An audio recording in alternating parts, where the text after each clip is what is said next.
ഫൈക്കോ academy എന്ന പേരിൽ സഹകരണ പരീക്ഷകൾക്ക് പരിശീലനം നൽകുന്ന ക്ലാസുകൾ ആരംഭിക്കുന്ന ഒരു പുതിയ സ്ഥാപനം പഠിക്കുന്നതിന് വേണ്ടി എത്തിച്ചേരുന്ന വിദ്യാർത്ഥികൾക്ക് വളരെ വളരെ ഐശ്വര്യപൂർണമായിട്ടുള്ള വിജയമുണ്ടാകട്ടെ എന്ന ആശംസ അർപ്പിക്കുന്നു.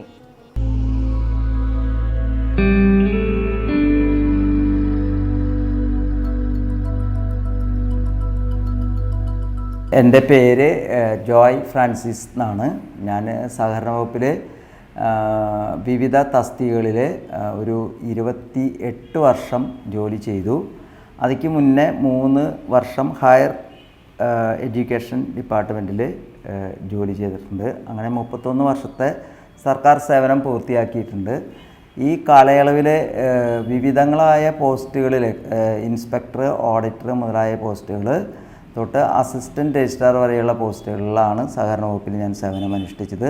കൂടാതെ ഡെപ്യൂട്ടേഷൻ എന്ന് വെച്ച് കഴിഞ്ഞാൽ മറ്റ് സ്ഥാപനങ്ങളിലേക്ക് ജോലിക്ക് കടമെടുത്തുകൊണ്ട് ഞാൻ അവിടെ പോയി സർവീസ് ചെയ്തിട്ടുണ്ട്. അതിൽ ഭൂരിഭാഗവും സഹകരണ പരിശീലന കോളേജിൽ അധ്യാപകനായിരുന്നു. 12 ചില്ലാനം വർഷം അധ്യാപകനായി ജോലി ചെയ്തു. കോപ്പറേറ്റീവ് ട്രെയിനിങ് സെൻറ്ററിൽ ലെക്ചറായിട്ടാണ് ജോലി ചെയ്തത്.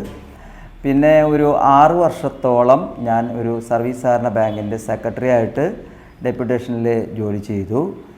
കൂടാതെ ഡയറി ഡെവലപ്മെൻറ്റ് ഡിപ്പാർട്ട്മെൻറ്റിലും ഒരു 3-4 വർഷം ഞാൻ അവിടെ ജോലി ചെയ്തിട്ടുണ്ട്. അതൊക്കെ അടക്കമാണ്, എല്ലാം കൂടിയാണ് ഈ 31 വർഷത്തെ സർവീസ്. ക്ലാസ്സിലെടുക്കാൻ വളരെ ഇഷ്ടപ്പെട്ട ഒരു വ്യക്തിയാണ്. എൻ്റെ ലൈഫിലൊരു അധ്യാപകനാവണമെന്ന് ഞാൻ ആഗ്രഹിച്ചിരുന്നു. നിർഭാഗ്യവശാൽ അന്നത് കിട്ടിയില്ല. പിന്നെ എനിക്ക് ആ സന്തോഷം കിട്ടിയത് നമ്മുടെ ട്രെയിനിങ് സെൻറ്ററിൽ അധ്യാപകനായി ജോലിയിൽ നോക്കാൻ പറ്റിയപ്പോഴാണ്.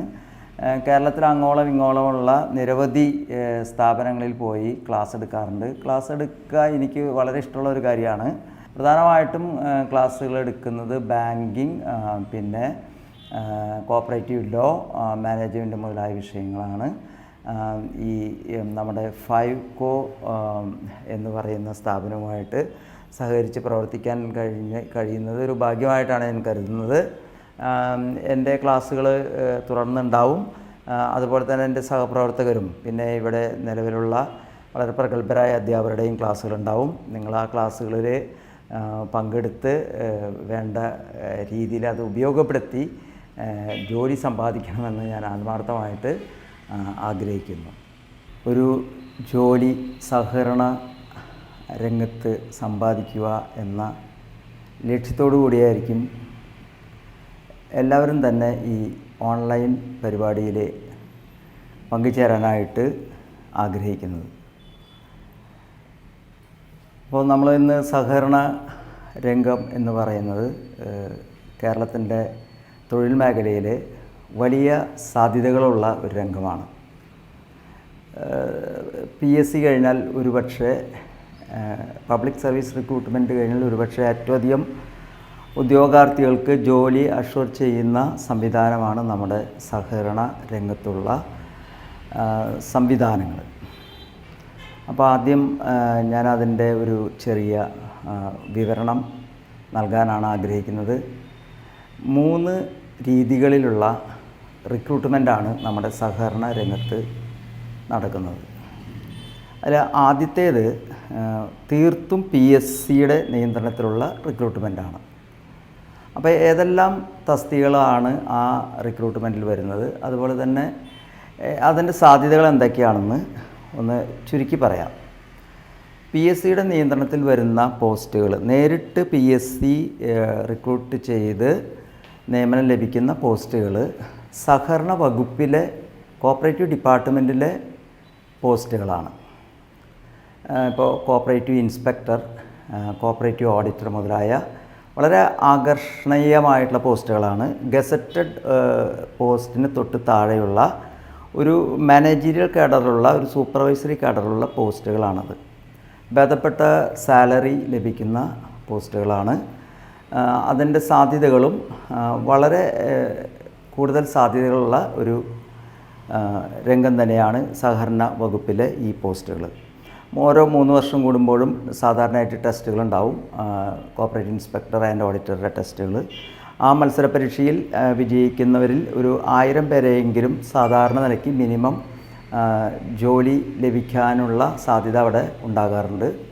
കൂടാതെ പലർക്കും അറിയാത്തൊരു കാര്യം, സഹകരണ വകുപ്പിൽ മാത്രമല്ല ഇങ്ങനെ സഹകരണ ഇൻസ്പെക്ടർ പോസ്റ്റുള്ളത്. Dairy development department, industries and commerce department, fisheries department മുതലായ സഹകരണ അനുബന്ധ ഡിപ്പാർട്ട്മെൻറ്റുകളിലും ഇതുപോലെയുള്ള കോപ്പറേറ്റീവ് ഇൻസ്പെക്ടേഴ്സിൻ്റെ പോസ്റ്റുകളുണ്ട്. ആ പോസ്റ്റിലേക്കും നമുക്ക് അപേക്ഷകൾ സമർപ്പിക്കാം. അവിടെ എല്ലാം പരീക്ഷ നടത്തുന്നത് PSC ആണ്. കൂടാതെ സഹകരണ മേഖലയിലുള്ള എല്ലാ അപ്പെക്സ് സ്ഥാപനങ്ങളിലും 100% പോസ്റ്റുകളും റിക്രൂട്ട്മെൻറ്റ് നടത്തി നിയമനത്തിന് സജ്ജമാക്കുന്നത് PSC തന്നെയാണ്.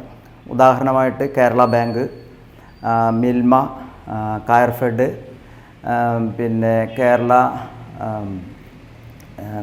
ഫിഷറീസ്, അതായത് ഫിഷറീസിൻ്റെ കീഴിലുള്ള മത്സ്യഫെഡ്, ഇങ്ങനെയുള്ള അപ്പെക്സ് സ്ഥാപനങ്ങൾ ഒരു 20-നേക്കാളധികം അപ്പെക്സ് സ്ഥാപനങ്ങളിൽ വിവിധങ്ങളായ പോസ്റ്റുകളുണ്ട്. അത് പിയൂൺ തൊട്ട് അവിടുത്തെ MD വരെയുള്ള ഏത് പോസ്റ്റായാലും, എത്ര ഹയർ പോസ്റ്റായാലും എത്ര ലോവർ പോസ്റ്റായാലും മുഴുവൻ പോസ്റ്റുകളും നിയമനം നടത്തുന്നത് PSC ആണ്. അപ്പോൾ ഏകദേശം സഹകരണ രംഗത്തെ ഒരു 20% പോസ്റ്റുകൾ PSC ആണ് നിയമനം. അതിൻ്റെ കാര്യങ്ങളെല്ലാം ചെയ്യുന്ന PSC ആണ്.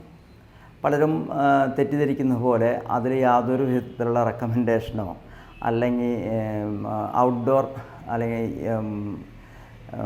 വഴിവിട്ട സംഗതികളോ ഒന്നുമില്ല. ഒരു PSC ടെസ്റ്റ് എഴുതി കഴിവ് തെളിയിച്ചാൽ ആർക്കും ഇത് നേടാൻ സാധിക്കും. ഇതിൻ്റെ ക്വാളിഫിക്കേഷൻ, PSC പരീക്ഷകളുടെ ക്വാളിഫിക്കേഷൻ എന്താണെന്ന് വെച്ച് കഴിഞ്ഞാൽ, ക്ലറിക്കൽ കാഡർ തൊട്ട് മുകളിലോട്ടുള്ള പോസ്റ്റുകൾക്ക് ക്വാളിഫിക്കേഷൻ ബേസിക്കായിട്ട് പറയുന്ന ക്വാളിഫിക്കേഷൻ ഡിഗ്രിയാണ്, എനി ഡിഗ്രിയാണ്.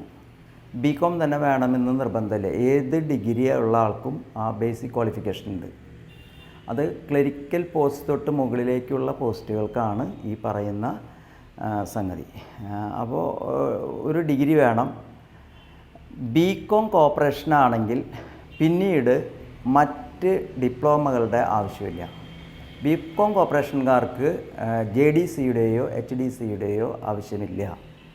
അവർക്ക് നേരിട്ട് എഴുതാം. BCom corporation degree plus HDC അല്ലെങ്കിൽ ഡിഗ്രി പ്ലസ് JDCക്ക് തുല്യമായിട്ട് കരുതുന്നത് കൊണ്ടാണ് അങ്ങനെ വരുന്നത്. പിന്നെ കേരള കാർഷിക സർവകലാശാല നടത്തുന്ന BSc കോർപ്പറേഷൻ ആൻഡ് ബാങ്കിങ് എന്ന് പറയുന്ന കോഴ്സ് തൃശ്ശൂർ ജില്ലയിലെ മണ്ണുത്തിയിൽ നടത്തുന്നുണ്ട്. ആ കോഴ്സ് 4 വർഷത്തെ കോഴ്സാണ്. അത് പാസ്സായ ആൾക്കാർക്കും JDC HDCയുടെ ആവശ്യമില്ല. BSc കോർപ്പറേഷൻ ആൻഡ് ബാങ്കിങ് പാസ്സായാൽ മതി. അപ്പോൾ ചുരുക്കി പറഞ്ഞാൽ ഡിഗ്രി വേണം എന്നുള്ളതാണ്. അത് BCom കോർപ്പറേഷനാണ് അല്ലെങ്കിൽ BSc കോർപ്പറേഷൻ ആൻഡ് ബാങ്കിങ് ആണെങ്കിൽ മറ്റ് ഡിപ്ലോമകളുടെ ആവശ്യമില്ല. എന്നാൽ BCom കോർപ്പറേഷനോ BSc കോർപ്പറേഷൻ ആൻഡ് ബാങ്കിങ്ങോ അല്ലാതെയുള്ള മറ്റ് ഡിഗ്രികൾ, ഇപ്പോൾ BSc മാത്സ്, BSc എക്കണോമിക്സ്, അല്ല BA എക്കണോമിക്സ്, അല്ലെങ്കിൽ ഏത് സബ്ജക്റ്റ്, ഈവൻ BA മലയാളം വരെ ഏത് ഡിഗ്രി ആയാലും മതി, എനി ഡിഗ്രി, അവർക്ക് HDCക്കോ JDCക്കോ പഠിക്കാവുന്നതാണ്. അങ്ങനെ കിട്ടുന്ന ആ ഡിപ്ലോമയും കൂടി ഉണ്ടെങ്കിൽ അവരും ഈ പറയുന്ന നിയമനങ്ങൾക്ക് അർഹതയുണ്ട്. അവർക്കും അപേക്ഷ സമർപ്പിക്കാം. അതുപോലെ തന്നെ ഈ രംഗത്തുള്ളൊരു വലിയ പ്രത്യേകത എന്ന് പറയുന്നത് പലരും മനസ്സിലാക്കാത്തൊരു കാര്യമാണ്. 40 വയസ്സ് വരെ ജോലിക്ക് അപേക്ഷ സമർപ്പിക്കാൻ പറ്റും. മറ്റ് ബാങ്കുകളിലും അതുപോലെ സ്ഥാപനങ്ങളിലൊക്കെ നമ്മൾ 26-28 വയസ്സാവുമ്പോൾ പിന്നീട് നമുക്ക് ടെസ്റ്റ് എഴുതാൻ സാധിക്കില്ല. എന്നാൽ ഇവിടെ 40 വയസ്സാണ് ജനറൽ കാറ്റഗറിയിൽ ടെസ്റ്റ് എഴുതാനുള്ള ഉയർന്ന പ്രായപരിധി. അത് സംവരണ വിഭാഗങ്ങൾക്ക് പിന്നെയും ഉണ്ട്. 45-ഉം 43ഉം ഒക്കെ വയസ്സ് സംവരണ വിഭാഗങ്ങൾക്ക് മറ്റ് മേഖലകളുള്ളതുപോലെ ഇവിടെ നൽകുന്നുണ്ട്. അപ്പോൾ അത് വളരെ വലിയൊരു കാര്യമാണ്. അതുകൊണ്ടാണ് പലരും വിവാഹമൊക്കെ കഴിഞ്ഞതിന് ശേഷമാണ് പ്രത്യേകിച്ച് പെൺകുട്ടികളൊക്കെ ഈ കോഴ്സ് പഠിക്കുന്നതും ജോലി സമ്പാദിക്കുന്നതും. അത് 18 വയസ്സ് മുതൽ 40 വയസ്സ് വരെയുള്ള ഒരു വലിയ സ്പാൻ ഈ പരീക്ഷ എഴുതാമെന്നുള്ളതാണ് അതിൻ്റെ ഏറ്റവും വലിയ പ്രത്യേകത. അതുകൊണ്ട് തന്നെ നമ്മൾ ട്രെയിനിങ് അല്ലെങ്കിൽ ഇങ്ങനത്തെ ഒരു ഓൺലൈൻ ക്ലാസ് അറ്റൻഡ് ചെയ്താൽ, ഒരു കോച്ചിങ് ക്ലാസ് അറ്റൻഡ് ചെയ്താൽ ഒരിക്കലും അത് പാഴായി പോവില്ല. നമുക്ക് 40 ഇയേഴ്സ് വരെ, ഇപ്പോൾ OBC വിഭാഗത്തിൽപ്പെട്ട ഒരു കുട്ടിയാണെങ്കിൽ 43 ആണ്. അതുപോലെ പട്ടികവർഗ വിഭാഗത്തിൽപ്പെട്ട കുട്ടികളാണെങ്കിൽ 45 വയസ്സ് വരെ അവർക്ക് ജോലിക്ക് അപേക്ഷിക്കാം. എക്സ് സർവീസ്മെൻ അതുപോലെയുണ്ട്. അപ്പോൾ ഇങ്ങനെ 40 എന്ന് പറയുന്നത് ജനറൽ കാറ്റഗറിയിലാണ്. മറ്റ് വിഭാഗങ്ങൾക്ക് അതിനേക്കാൾ കൂടുതൽ പ്രായം വരെ ഈ പരീക്ഷ എഴുതാം എന്നുള്ളത് വളരെ വലിയൊരു കാര്യമാണ്. അതായത് നമ്മുടെ പ്രതീക്ഷ 40ഉം അതിനപ്പുറവും നമുക്ക് ജോലി കിട്ടാനുള്ള ഒരു സാധ്യതയുണ്ട് എന്നാണ് ഈ പറഞ്ഞതിൻ്റെ അർത്ഥം. മറ്റ് പല മേഖലകളിൽ ഇല്ലാത്ത ഒരു പ്രത്യേകതയാണ് ഇത്, ഏജിന് ഉള്ള ഒരു കൺസിഡറേഷൻ. പിന്നെ ഇതിൽ ഈ അപ്പെക്സ് സ്ഥാപനങ്ങളിൽ ലോവർ കാഡറിലുള്ള, അതായത് LGS പോലെയുള്ള ലാസ്റ്റ് ഗ്രേഡ് സർവൻസിനെ പോലെയുള്ള പോസ്റ്റുകളിലേക്ക് അപേക്ഷകൾ സ്വീകരിക്കുന്നതും ടെസ്റ്റ് നടത്തുന്നതെല്ലാം PSC തന്നെയാണ്. അവിടുത്തെ എല്ലാ പോസ്റ്റും PSC ആണെന്ന് ഞാൻ പറഞ്ഞല്ലോ. അപ്പോൾ അവിടെ എങ്ങനെയാണെന്ന് വെച്ച് കഴിഞ്ഞാൽ 7ാം ക്ലാസ് പാസ്സായ ഏതൊരു വ്യക്തിക്കും അത്തരം പോസ്റ്റുകളിലേക്ക് അപേക്ഷ സമർപ്പിക്കാം. അധിക ക്വാളിഫിക്കേഷൻ ഒരിക്കലും, കൂടുതൽ ഓവർ ക്വാളിഫിക്കേഷൻ ഉണ്ടെങ്കിൽ പരീക്ഷ എഴുതാൻ സാധിക്കില്ല എന്നുള്ളൊരു നിയമം ഈ രംഗത്തില്ല. എത്ര ഉയർന്ന ക്വാളിഫിക്കേഷൻ ആയാലും പരീക്ഷ എഴുതാം. മിനിമം ക്വാളിഫിക്കേഷൻ 7ാം ക്ലാസ് പാസ്സായ ആൾക്ക് ലാസ്റ്റ് ഗ്രേഡ് സർവൻ്റായിട്ട് പരീക്ഷ എഴുതാനായിട്ട് സാധിക്കും എന്നുള്ളതാണ്. അപ്പോൾ ഇതാണ് PSC നടത്തുന്ന പരീക്ഷകളുടെ ഒരു ഏകദേശ രൂപം ഇങ്ങനെയാണ്. അതായത് ഇവിടെ യഥാർത്ഥത്തിൽ വേറൊരു പ്രത്യേകതയും കൂടിയുണ്ട്. ഇപ്പോൾ നമ്മൾ PSC നടത്തുന്ന മറ്റ് പരീക്ഷകളിൽ പ്രിസ്ക്രൈബ്ഡ് ആയിട്ടുള്ള സിലബസിൽ നിന്നല്ല ചോദ്യങ്ങൾ ചോദിക്കുന്നത്. ആ പ്രിസ്ക്രൈബ്ഡ് സിലബസ് PSC നൽകുന്നല്ലാതെ നമ്മൾ കോളേജിലോ മറ്റോ പഠിച്ച സബ്ജക്റ്റിനെ കുറിച്ച് അവർ ചോദിക്കുന്നില്ല. പക്ഷേ ഇവിടെ എന്താ പ്രത്യേകത എന്ന് വെച്ച് കഴിഞ്ഞാൽ HDCക്കോ JDCക്കോ അല്ലെങ്കിൽ BCom കോർപ്പറേഷനോ BSc കോർപ്പറേഷൻ ആൻഡ് ബാങ്കിങ്ങിനോ പഠിച്ച അതേ വിഷയങ്ങളിൽ തന്നെയാണ് ഭൂരിഭാഗം ചോദ്യങ്ങളും ചോദിക്കുന്നത്. വളരെ നേരിയ ഒരു ശതമാനം മാത്രമേ GK അല്ലെങ്കിൽ മാത്സ് മുതലായ ഭാഗത്തുനിന്ന് ചോദ്യം വരുന്നുള്ളൂ. അപ്പോൾ അതുകൊണ്ട് അക്കാദമിക് ലെവലിൽ നന്നായി പെർഫോം ചെയ്യാൻ പറ്റുന്ന കുട്ടികൾക്ക് ഈ കോച്ചിങ് ക്ലാസ്സിൻ്റെ അല്ലെങ്കിൽ ഓൺലൈൻ ക്ലാസ്സിൻ്റെ സഹായത്തോടുകൂടി ഈ ജോലി കരസ്ഥമാക്കാനുള്ള സാധ്യത മറ്റ് PSC ടെസ്റ്റുകളേക്കാൾ വളരെ കൂടുതലാണെന്നുള്ളതാണ് ഇവിടെ നമ്മൾ മനസ്സിലാക്കേണ്ട ഒരു പ്രധാനപ്പെട്ട കാര്യം. അപ്പോൾ ഏകദേശം ഒരു 20% പോസ്റ്റുകൾ, സഹകരണ രംഗത്തുള്ള 20% പോസ്റ്റുകൾ ഒക്കെയാണ് ഇതിൽ വരുന്നുള്ളൂ. ഈ PSC ഡയറക്റ്റായിട്ട് പരീക്ഷ നടത്തി അതിൻ്റെ അടിസ്ഥാനത്തിൽ നിയമനം ലഭിക്കുന്നത്. പിന്നെ വളരെയധികം പോസ്റ്റുകൾ വരുന്ന ഒരു രംഗം സർവീസ് റിക്രൂട്ട്മെൻറ്റ് ബോർഡ് നടത്തുന്നതാണ്. കോപ്പറേറ്റീവ് സർവീസ് റിക്രൂട്ട്മെൻറ്റ് ബോർഡ് നടത്തുന്ന പരീക്ഷ എഴുതി നിയമനം ലഭിക്കുന്ന ആ വിഭാഗമാണ്. പ്രധാനമായിട്ടും അതിനു വേണ്ടിയിട്ടാണ് ഓൺലൈൻ ക്ലാസ്സുകൾ അധികം കുട്ടികളും പോകുന്നതും ആ CSEBയുടെ പരീക്ഷ എഴുതാനാണ്. അത് നമ്മുടെ ബാങ്കിങ് സർവീസ് റിക്രൂട്ട്മെൻറ്റ് പോലെയുള്ള ഒരു ബോർഡാണ്. കേരള സംസ്ഥാന ഗവൺമെൻറ്, നമ്മുടെ ഗവൺമെൻറ് നിയമിച്ചിട്ടുള്ളൊരു ബോർഡാണ്. ആ ബോർഡ് വളരെ നിഷ്പക്ഷമായും കൃത്യമായിട്ടാണ് പരീക്ഷകൾ നടത്തുന്നത്. പല തെറ്റിദ്ധാരണകളും കുട്ടികൾക്കുണ്ടാവും. അത് ഹൈ റെക്കമെൻഡേഷൻ വേണം, അങ്ങനെയാണ് കിട്ടുന്നത്, ഇങ്ങനെയാണ് കിട്ടുന്നതെന്നൊക്കെ പറയും. യഥാർത്ഥത്തിൽ അതൊക്കെ ശുദ്ധ അസംബന്ധമാണ്. കൃത്യമായി ടെസ്റ്റ് എഴുതി മാർക്ക് സ്കോർ ചെയ്തതിൻ്റെ അടിസ്ഥാനത്തിൽ തന്നെയാണ് ഈ ജോലികൾ കിട്ടുന്നത്. പക്ഷേ എല്ലാ സഹകരണ സംഘങ്ങളിലും ഇങ്ങനെയല്ല. അതിന് കാരണം ഞാൻ പറഞ്ഞുതരാം. ക്രെഡിറ്റ് വിഭാഗത്തിൽപ്പെട്ട സംഘങ്ങൾ, വായ്പ കൊടുക്കുന്ന സംഘങ്ങളിൽ, ശ്രദ്ധാപൂർവ്വം കേട്ടാൽ അത് മനസ്സിലാവുള്ളൂ. വായ്പ കൊടുക്കുന്ന സംഘങ്ങൾ ഏതായാലും ആ വായ്പ കൊടുക്കുന്ന സഹകരണ സ്ഥാപനങ്ങളിൽ, സഹകരണ ബാങ്കുകളിലോ സംഘങ്ങളിലോ ക്ലറിക്കൽ കാഡർ തൊട്ട് മുകളിലോട്ടുള്ള പോസ്റ്റുകൾക്ക് മാത്രമാണ് CSEB പരീക്ഷ നടത്തുന്നത്. അപ്പോൾ ക്ലറിക്കൽ പോസ്റ്റ് തൊട്ട് മുകളിലേക്കുള്ള പോസ്റ്റുകൾ വായ്പ കൊടുക്കുന്ന ഏതൊരു സഹകരണ സംഘമായാലും, അത് അഗ്രികൾച്ചറൽ വായ്പ കൊടുക്കുന്ന അഗ്രികൾച്ചറൽ കോപ്പറേറ്റീവ് ബാങ്കുകളായാലും നമ്മുടെ സർവീസ് ബാങ്ക് പോലെയുള്ള ബാങ്കുകളായാലും, നോൺ അഗ്രികൾച്ചറൽ രംഗത്തുള്ള ബാങ്കുകൾ, അർബൻ ബാങ്ക് പോലെയുള്ള വലിയ ബാങ്കുകളായാലും, ഇനി വെറുതെ നമ്മളുടെ നോൺ ക്രെഡിറ്റ് സഹകരണ സംഘമായിട്ട് കേവലം ഒരു സർവീസ് സഹകരണ സംഘം പോലെ തന്നെ ഒരു കാർഷികേതര വായ്പ കൊടുക്കുന്ന ഒരു ക്രെഡിറ്റ് സംഘമായാലും വായ്പ കൊടുക്കുന്നുണ്ടെങ്കിൽ അവിടെ ക്ലറിക്കൽ പോസ്റ്റുകളിലേക്കുള്ള നിയമനം മുതൽ സെക്രട്ടറി വരെയുള്ള എല്ലാ നിയമനങ്ങളും അതിൻ്റെ പരീക്ഷ നടത്തുന്നതിനുള്ള ചുമതല CSEBക്കാണ്. അപ്പോൾ കേരളത്തിൽ ഈ രംഗത്ത് ആണ് ഏറ്റവും കൂടുതൽ പോസ്റ്റുകൾ സഹകരണ രംഗത്തുള്ളത്. സഹകരണ രംഗത്തെ നമ്മൾ 3ആയി വിഭജിച്ച് കഴിഞ്ഞാൽ ഈ പറയുന്ന രീതിയിൽ പരീക്ഷ എഴുതാനാണ് നമ്മൾ കൂടുതൽ ശ്രമിക്കേണ്ടത്. കാരണം അവിടെയാണ് പോസ്റ്റുകൾ കൂടുതൽ. ഏകദേശം ഒരു 50-60% പോസ്റ്റുകൾ ഈ ഭാഗത്താണ്. അപ്പോൾ നമ്മൾ നേരത്തെ 20 പറഞ്ഞു, ഇപ്പോൾ ഒരു 50, അപ്പോൾ ഒരു 70% പോസ്റ്റുകൾ ഏറെക്കുറെ കഴിയും. ഞാൻ പറഞ്ഞു വരുന്ന ഈ 70% പോസ്റ്റുകളിലും റിട്ടൺ ടെസ്റ്റാണ് മെയിൻ. ആ റിട്ടൺ ടെസ്റ്റിനെ അടിസ്ഥാനപ്പെടുത്തിയാണ് നമുക്ക് നിയമനം ലഭിക്കുന്നത്. അല്ലാതെ യാതൊരു സേവയും ശുപാർശയും അവിടെ നടക്കുകയില്ല. കൂടുതൽ ശമ്പളമുള്ളതും നല്ല പോസ്റ്റുകളും ഈ പറയുന്ന പോസ്റ്റുകൾ തന്നെയാണ്. അപ്പോൾ ഈ റിക്രൂട്ട്മെൻറ്റ് ബോർഡ് നടത്തുന്ന പരീക്ഷയുടെ ക്വാളിഫിക്കേഷൻ എന്താണെന്ന് വെച്ച് കഴിഞ്ഞാൽ ക്ലറിക്കൽ കാഡറിൽ നമുക്ക് അപേക്ഷിക്കണമെങ്കിൽ ഡിഗ്രി ആവശ്യമില്ല. ആദ്യം തന്നെ നമ്മൾ മനസ്സിലാക്കേണ്ട ഒരു കാര്യമാണ്, ക്ലറിക്കൽ കാഡറിലാണെങ്കിൽ നമുക്ക് ഡിഗ്രി ആവശ്യമില്ല. പക്ഷേ 10ാം ക്ലാസ് പാസ്സായ ഒരാൾക്ക് ഈ പരീക്ഷ എഴുതാമോ എന്ന് ചോദിച്ചാൽ എഴുതാൻ സാധിക്കില്ല. അവർക്ക് JDCയും കൂടി ആവശ്യമാണ്. അപ്പോൾ അടിസ്ഥാന യോഗ്യത 10ാം ക്ലാസ്സും JDCയുമാണ്. എന്നാൽ ഡിഗ്രിയും JDC ഉള്ളവർക്കും ഡിഗ്രിയും HDC ഉള്ളവർക്കും അല്ലെങ്കിൽ ഏതെങ്കിലും ഡിഗ്രിയും കോർപ്പറേഷനിൽ ഏതെങ്കിലും ഡിപ്ലോമയുള്ളവർക്കും BSc CNBക്കാർക്കും എല്ലാം ഈ പരീക്ഷ എഴുതാം. ക്ലറിക്കൽ പരീക്ഷയുടെ അടിസ്ഥാന യോഗ്യതയാണ് 10ാം ക്ലാസ്സും നമ്മുടെ JDC പരീക്ഷയും. മറ്റുള്ളവർക്കൊക്കെ ഈ പരീക്ഷ എഴുതാം, അതിന് യാതൊരു തടസ്സവുമില്ല. ഭൂരിഭാഗവും കിട്ടുന്നത് 10ാം ക്ലാസ്സുകാർക്കല്ല, 10ാം ക്ലാസ് വരെ പഠിച്ചവർക്കല്ല ഇപ്പോൾ ഈ ജോലി കിട്ടുന്നത്. കൂടുതലും ഡിഗ്രി ഹോൾഡേഴ്സിന് തന്നെയാണ് ജോലി കിട്ടുന്നത്. 10ാം ക്ലാസ്സുകാർക്കും അപൂർവമായിട്ട് കിട്ടുന്നില്ല എന്ന് പറയാൻ പറ്റില്ല. ഇപ്പോൾ നമ്മുടെ അർബൻ ബാങ്ക് പോലെയുള്ള സ്ഥാപനങ്ങളിൽ ജസ്റ്റ് 10ാം ക്ലാസ് കഴിഞ്ഞ് JDC പഠിച്ച് മിടുക്കന്മാരായിട്ടുള്ള കുട്ടികൾ ജോലിയിൽ കയറിയതിന് നിരവധി എക്സാമ്പിളുകളുണ്ട്.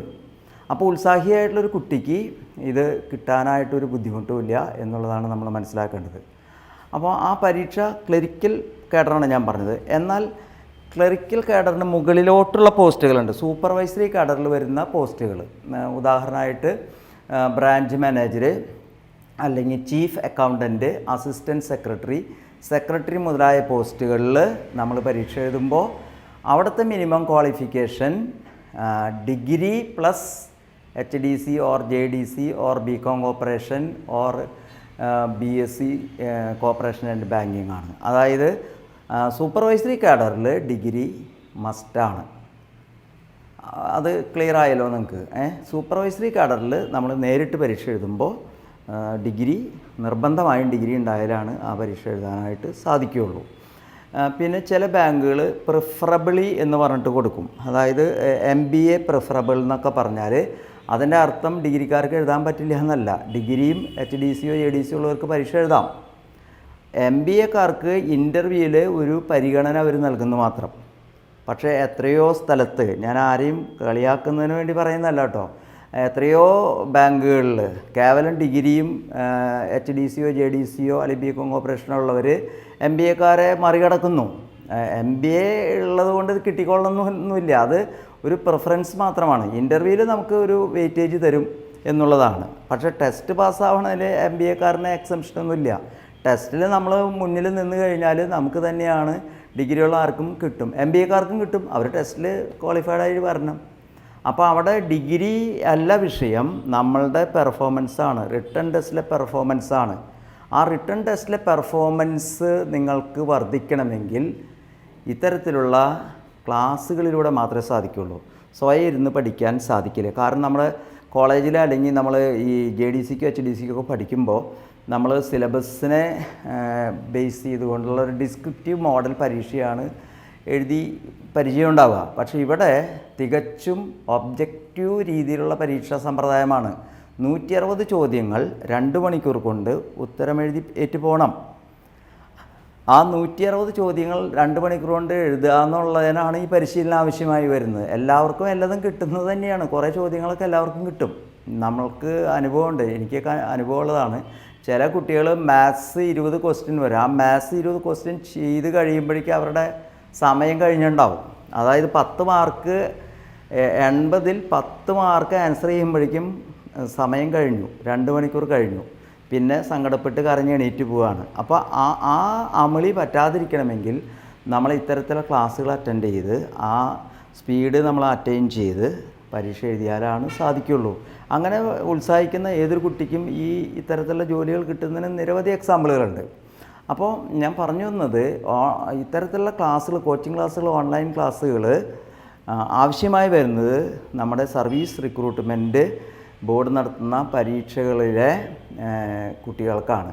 PSC പരീക്ഷയ്ക്ക് ആവശ്യമില്ല എന്നല്ല പറഞ്ഞത്, അതിനേക്കാൾ കൂടുതൽ നമ്പർ ഓഫ് ക്വസ്റ്റ്യൻസ് ഇവിടെ കൂടുതലുണ്ട്. PSCക്ക് 100 ചോദ്യങ്ങളാണ് ചോദിക്കുള്ളൂ, ഇവിടെ 160 ചോദ്യങ്ങൾ ചോദിക്കും. അതായത് നമുക്ക് 1 മിനിറ്റ് പോലും കിട്ടില്ല ഒരു ആൻസർ ചെയ്യാനായിട്ട്. ജസ്റ്റ് 1 മിനിറ്റാണ് കിട്ടുക.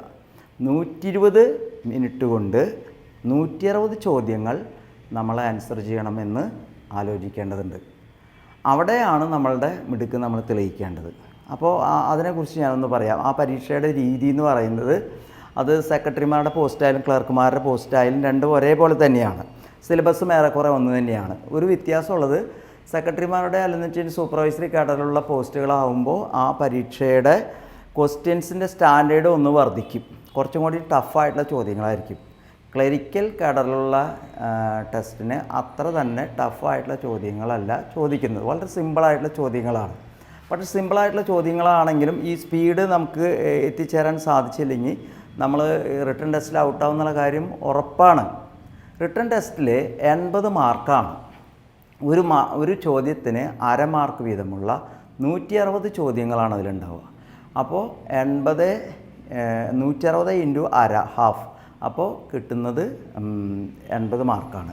ഒബ്ജക്റ്റീവ് ടൈപ്പ് ചോദ്യങ്ങളാണ് ഉണ്ടാകുക. 4 or 5 ഉത്തരങ്ങളുണ്ടാകും. ABCD എന്നുള്ള ഓപ്ഷൻസ് ഉണ്ടാവും. അത് നമ്മൾ ബബിൾ ചെയ്യാണ് ചെയ്യുക. മറ്റ് PSC ടെസ്റ്റ് പോലെ തന്നെ ആൻസർ ഷീറ്റിൽ ബബിളിംഗ് നടത്തിയിട്ടാണ് നമ്മൾ ഉത്തരങ്ങൾ എഴുതുക. വളരെ ഫാസ്റ്റായിട്ട് നമ്മൾ എഴുതണം. ഏതെല്ലാം വിഷയങ്ങളാണ് ഇതിന് വരിക എന്ന് പറയാം. പ്രധാനമായിട്ടും 5 വിഷയങ്ങൾ നമ്മൾ അക്കാദമിക് ലെവലിൽ പഠിക്കുന്ന അതേ സിലബസ്, അതേ വിഷയങ്ങൾ തന്നെയാണ്. ഞാൻ പറയുമ്പോൾ നിങ്ങൾക്കത് മനസ്സിലാക്കാവുന്നതേ ഉള്ളൂ. ഒരു വിഷയം കോപ്പറേഷനാണ്. സാധാരണ എനിക്കൊരു 10 മാർക്കാണ് കോപ്പറേഷനിൽ നിന്ന് വരുന്നത്. പിന്നെ കോപ്പറേറ്റീവ് ലോ, സഹകരണ നിയമം, ഒരു 10 മാർക്കിൻ്റെ ചോദ്യം അതിൽ നിന്നും വരും. അങ്ങനെ ഒരു 20 മാർക്ക് കോപ്പറേഷനും കോപ്പറേറ്റീവ് ലോയും കൂടിയിട്ട് പ്രതീക്ഷിക്കാം. ചിലപ്പോൾ അത് 18 ആവും. അങ്ങോട്ടും ഇങ്ങോട്ടും ചെറിയ വേരിയേഷൻ വരും. സാധാരണ എനിക്കൊരു 20 മാർക്കാണ് കാണുന്നത്. പിന്നെ ബാങ്കിങ് ആണ്. 10 മാർക്കിൻ്റെ ചോദ്യം തീർച്ചയായിട്ടും അതിൽ നിന്ന് വരും. അപ്പോൾ 30 മാർക്ക് കഴിഞ്ഞു. പിന്നെ 10 mark accountancy and cooperative auditing എന്ന് പറയുന്ന ഭാഗത്തു നിന്നാണ് വരിക. അപ്പം 40 മാർക്ക് കഴിഞ്ഞു. പിന്നെ വീണ്ടും 10 മാർക്ക് മാനേജ്മെൻറ്റ്, പിന്നെ കമ്പ്യൂട്ടർ മുതലായിട്ടുള്ള ഭാഗങ്ങളിൽ നിന്നാണ്. ചിലപ്പോൾ ചെറിയ തോതിൽ എക്കണോമിക്സൊക്കെ ചെറിയ തോതിൽ അതും വന്നേക്കാം. അങ്ങനെ ഒരു 10 മാർക്കും കൂടി 50 മാർക്ക് കൃത്യമായിട്ടും സിലബസ് അനുസരിച്ച് നമ്മൾ സ്കൂളിലോ കോളേജിലോ അല്ലെങ്കിൽ ഡിപ്ലോമയ്ക്കോ ഒക്കെ പഠിച്ച അതേ കാര്യങ്ങളാണ്. ഇപ്പോൾ നമ്മൾ BComന് അക്കൗണ്ടൻസി പഠിച്ചിട്ടുണ്ടല്ലോ, അല്ലെന്ന് വെച്ച് കഴിഞ്ഞാൽ BCom കോർപ്പറേഷൻകാർ അക്കൗണ്ടൻസി പഠിക്കുന്നുണ്ട്, ഓഡിറ്റിംഗ് പഠിക്കുന്നുണ്ട്, JDCക്ക് പഠിക്കുന്നുണ്ട്. അതുതന്നെയാണ് ക്ലറിക്കൽ കാഡറിൽ മിക്കവാറും അവർ ഫോളോ ചെയ്യുന്ന JDC സിലബസാണ്. അപ്പോൾ JDC സിലബസ് ഒന്ന് മേടിച്ച് വായിക്കുന്നത് നല്ലതാണ്, എന്തൊക്കെയുണ്ടെന്ന് അറിയാനായിട്ട്. ക്ലറിക്കൽ കാഡറിൽ സാധാരണ അങ്ങനെയാണ് നമ്മൾ കണ്ടുവരുന്നത്. അപ്പം BCom കോർപ്പറേഷൻകാരോ അല്ലെങ്കിൽ മറ്റ് ഇതുള്ള ആളുകൾ അവർ ഈ JDCക്കാരുടെ സിലബസ് ഒന്ന് വാങ്ങി വായിച്ചിരിക്കുന്നത് നന്നായിരിക്കും. ഏറെക്കുറെ അതിൽ നിന്നാണ് ചോദ്യങ്ങളെല്ലാം വരുന്നത്. 50 മാർക്കിൻ്റെ ചോദ്യങ്ങളാണ് ഈ ഭാഗത്തു നിന്ന് വരുന്നത്. നമ്മൾ പഠിച്ച അക്കാദമിക് വൈസ് നോളജിൽ നിന്ന് ആ ഒരു 50 മാർക്കാണ്. 10 മാർക്ക് ബേസിക് മാത്തമാറ്റിക്സ് ആണ്. അടിസ്ഥാന ഗണിതവും റീസണിങ്ങും ചോദിക്കും. അത് രണ്ടും കൂടിയിട്ടാണ് 10 മാർക്ക് ചോദിക്കുക. അപ്പോൾ 60 മാർക്കായി. പിന്നെ 10 മാർക്ക് ബേസിക് ഇംഗ്ലീഷ്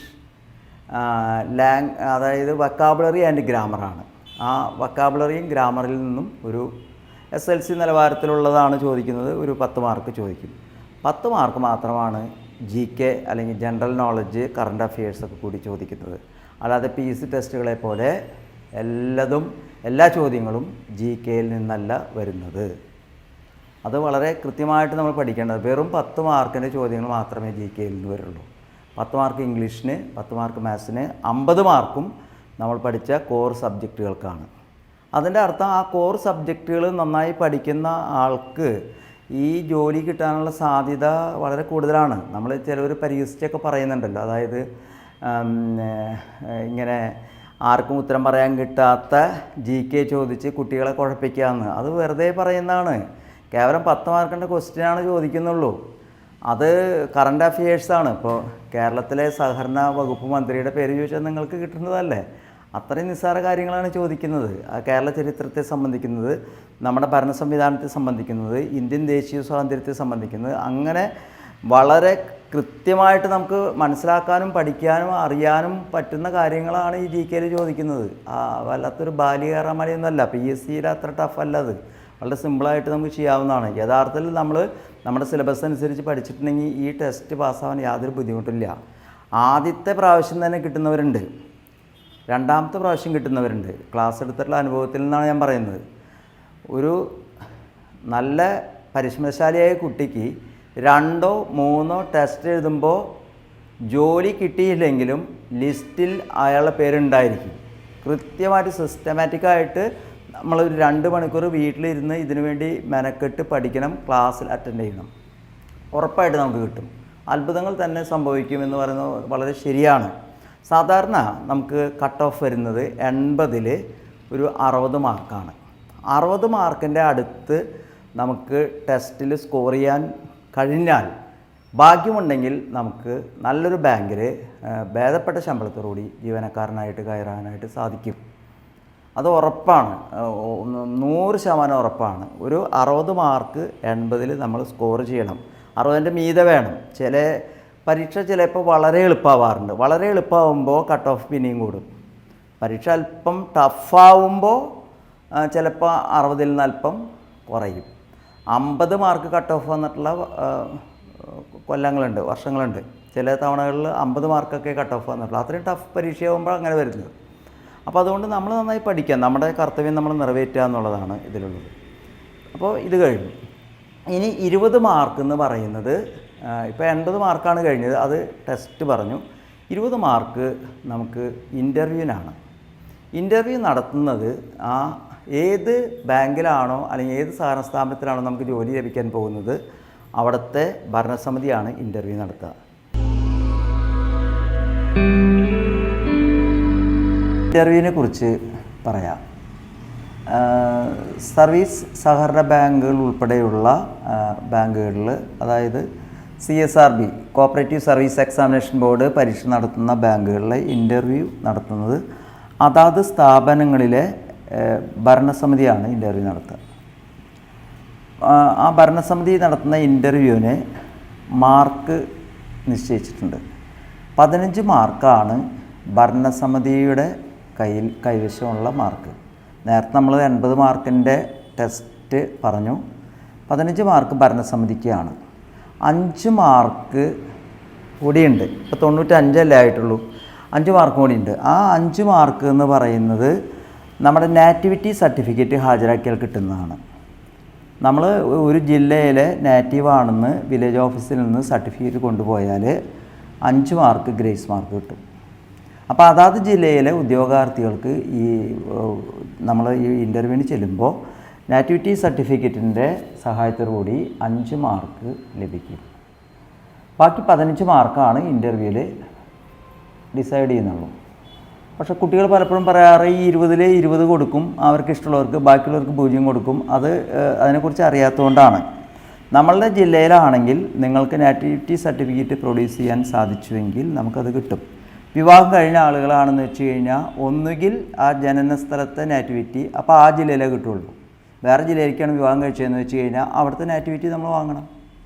അപ്പോൾ ആ മാർക്ക് നമ്മൾ കളയാതിരിക്കണമെങ്കിൽ നമ്മൾ പരീക്ഷയ്ക്ക് മുമ്പ് എടുക്കേണ്ട പ്രിക്കോഷൻ നാറ്റിവിറ്റി സർട്ടിഫിക്കറ്റ് വാങ്ങുക എന്നുള്ളതാണ്. പല കുട്ടികളും ഇതിൽ ലാപ്സ് വരുത്താറുണ്ട്. എന്നിട്ട് 5 മാർക്ക് കിട്ടിയില്ല എന്ന് പറഞ്ഞാൽ സങ്കടപ്പെടും. 5 മാർക്ക് ഒരു മത്സര പരീക്ഷയിൽ വളരെ പ്രധാനപ്പെട്ടൊരു കാര്യമാണ്. 5 മാർക്ക് കൊണ്ട് നമ്മളെക്കാൾ പിന്നിലുള്ള ഒരുപാട് പേര് നമ്മൾ വെട്ടിച്ച് പോകുന്നുള്ളതാണ്. അതുകൊണ്ട് അത് വളരെ കൃത്യമായിട്ട് നമ്മൾ ആപ്ലിക്കേഷൻ അയക്കുന്ന സമയം മുതൽ അത് ജാഗ്രതയോടുകൂടി ആ നാറ്റിവിറ്റി സർട്ടിഫിക്കറ്റ് കൃത്യമായി നമ്മൾ പ്രൊഡ്യൂസ് ചെയ്യണം. അതൊരു പ്രത്യേക ഫോമാണ്. സാധാരണ നാറ്റിവിറ്റി സർട്ടിഫിക്കറ്റ് പോലെയല്ല. സഹകരണ രംഗത്തുള്ള ഈ പരീക്ഷയ്ക്ക് പ്രത്യേകമായിട്ടുള്ളൊരു നാറ്റിവിറ്റി സർട്ടിഫിക്കറ്റ് ഫോമുണ്ട്. ഇതൊക്കെ അറിയാത്ത കുട്ടികളും അപൂർവം വില്ലേജിലെ ഉദ്യോഗസ്ഥന്മാരും ഉണ്ട്. നമ്മളവരെ പരിഹസിക്കുന്നതല്ല, സാങ്കേതികമായിട്ടുള്ള ചില കാര്യങ്ങളാണ്. അപ്പോൾ അങ്ങനെയുള്ള തർക്കങ്ങൾ നമ്മൾ ഒഴിവാക്കണം. കൃത്യമായിട്ട് സർവീസ് റിക്രൂട്ട്മെൻറ്റ് ബോർഡ് പറയുന്ന ഫോമിൽ തന്നെ ഈ നാറ്റിവിറ്റി സർട്ടിഫിക്കറ്റ് പ്രൊഡ്യൂസ് ചെയ്താൽ നമുക്ക് ഫ്രീ ആയിട്ട് 5 മാർക്ക് ലഭിക്കും. പിന്നെ 15 മാർക്കുണ്ട്. ആ 15 മാർക്കിൽ നമ്മൾ ഹാജരായാൽ പ്രസൻ്റായാൽ 3 മാർക്ക് കിട്ടും. അപ്പോൾ ഏതൊരു കുട്ടിക്കും 5ഉം 3ഉം 8 മാർക്ക് ലഭിക്കും. പിന്നെ ബാക്കിയുള്ള മാർക്ക് 12 മാർക്കാണ്. ഇൻ്റർവ്യൂവിന് വേണമെങ്കിൽ 20 എന്ന് കണക്കാക്കുമ്പോൾ അതിൽ 5 നാറ്റിവിറ്റി, 3 മാർക്ക് അറ്റൻഡൻസ്, പിന്നെ 12 മാർക്കേ ഉള്ളൂ. 5, 3, 8 എല്ലാവർക്കും കിട്ടും. അതാത് ജില്ലകൾ ആണെങ്കിൽ എല്ലാവർക്കും കിട്ടും. വേറെ ജില്ലയിലാണെങ്കിൽ 5 മാർക്ക് കിട്ടില്ല. ബാക്കി നമുക്ക് 12 മാർക്കാണ് നമ്മുടെ പെർഫോമൻസിന് വേണ്ടി ഭരണസമിതിക്ക് തരാനായിട്ട് സാധിക്കുക. സാധാരണ നിലയിൽ നമ്മൾ പെർഫോം ചെയ്യുമ്പോൾ ഒരു ഭരണസമിതി നമുക്ക് 0 തരില്ല. അത് നമ്മുടെ ഒരു തെറ്റിദ്ധാരണയാണ്. അങ്ങനെ 0 ആണ് നിങ്ങൾക്ക് തന്നതെങ്കിൽ കോടതിയിൽ പോയാൽ ആ ഭരണസമിതിക്ക് എതിരെ തീർച്ചയായിട്ടും കമൻസും ഒരുപക്ഷെ ശിക്ഷയൊക്കെ കിട്ടും. അതുകൊണ്ട് അങ്ങനെ ആരും ചെയ്യില്ല. അതൊരു റിസ്ക്കാണ്. 12 മാർക്ക് കൈവശമുള്ളപ്പോൾ നന്നായി പഠിക്കുന്ന സ്കോർ ചെയ്തിട്ടുള്ള ഒരു ടെസ്റ്റ് നന്നായി സ്കോർ ചെയ്തൊരു കുട്ടിയെ 0 നൽകി ഔട്ടാക്കി എന്ന് പറഞ്ഞാൽ അത് ഗുരുതരമായൊരു വീഴ്ചയാണ്. അതുകൊണ്ട് ഒരിക്കലും അത് സംഭവിക്കില്ല. അത് വെറുതെ പറയുന്നതാണ്. ആരാണ് ഇങ്ങനെയുള്ള കാര്യങ്ങൾ പറയുന്നതെന്നാണ് എനിക്ക് പലപ്പോഴും അത്ഭുതം തോന്നാറ്. അപ്പോൾ 12ൽ സാധാരണയായിട്ട് മോശമാണെങ്കിൽ കൂടി 2ഓ 3ഓ മാർക്ക് കൊടുക്കും. 3 മാർക്കാണ് സാധാരണ കൊടുക്കുക. അപ്പോൾ 8, 3, 11 മാർക്ക് കഴിഞ്ഞു. പിന്നെ 9 മാർക്കാണുള്ളത്. ആ 9 മാർക്ക് അതിൽ ചിലപ്പോൾ നിങ്ങൾ സംശയിക്കുന്നത് പോലെ ചെറിയ പക്ഷഭേദങ്ങളൊക്കെ ഉണ്ടാകാം. കാര്യമായിട്ടുള്ള പക്ഷഭേദമൊന്നും നടക്കുന്നില്ല, നമ്മുടെ തെറ്റിദ്ധാരണയാണ്. ചിലപ്പോൾ ചില പരിചയങ്ങളോ അല്ലെങ്കിൽ അവരുടെ ഭാഗ്യമോ ഒക്കെ അവരെ കടാക്ഷിച്ചേക്കാം. ചോദ്യങ്ങൾ ചോദിക്കുന്നത് നമ്മൾക്ക് ഇൻ്റർവ്യൂവിനൊക്കെ ചോദിക്കുന്ന ചോദ്യങ്ങൾ വളരെ എളുപ്പത്തിൽ നമുക്ക് പറയാൻ പറ്റുന്ന ചോദ്യങ്ങളാകുമ്പോൾ നമ്മൾ കുറേ കൂടി ഷൈൻ ചെയ്യും.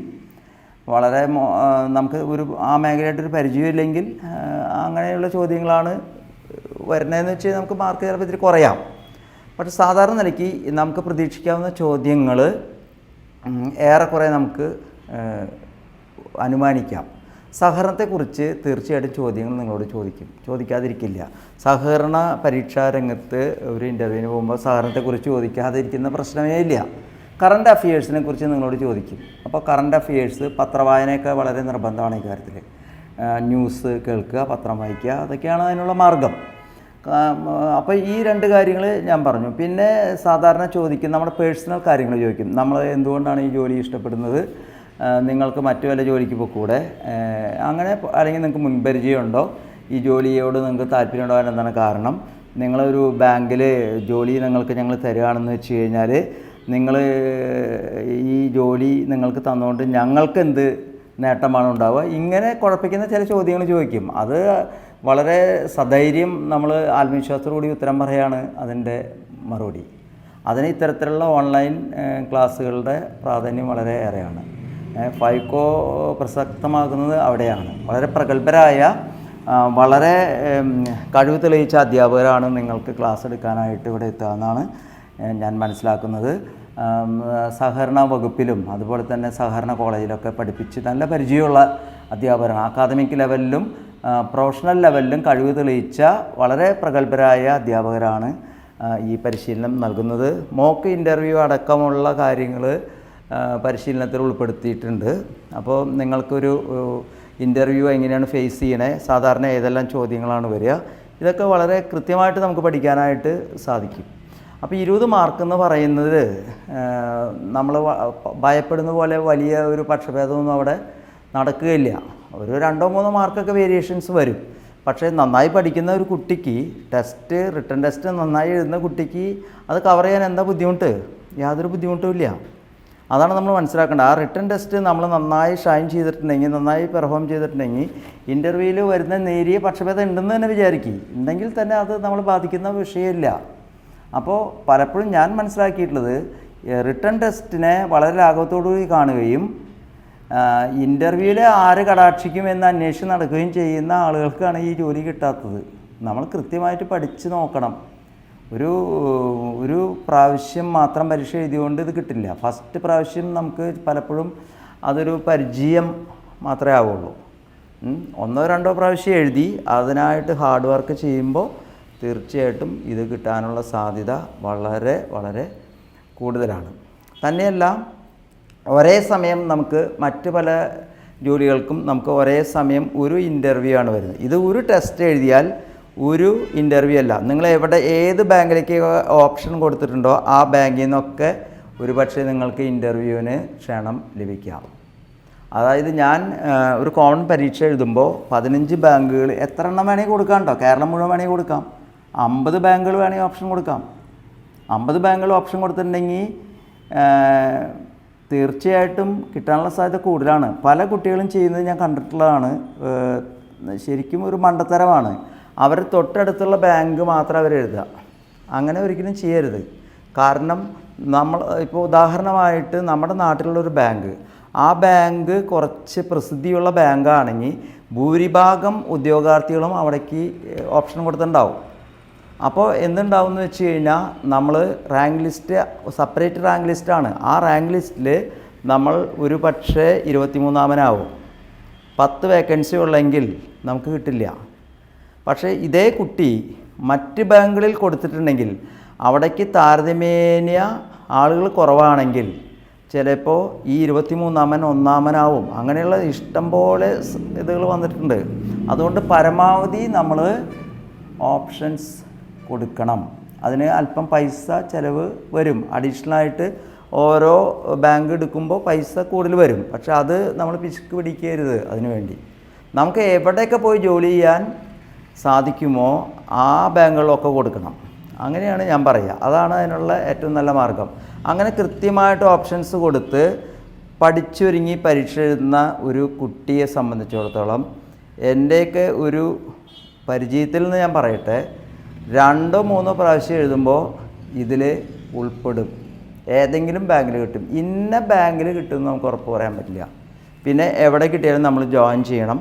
പിന്നീട് നമുക്ക് തിരിച്ച് നമ്മുടെ വേക്കൻസി പൊസിഷൻ അനുസരിച്ച് മാറി വരാനോ വേണമെങ്കിൽ.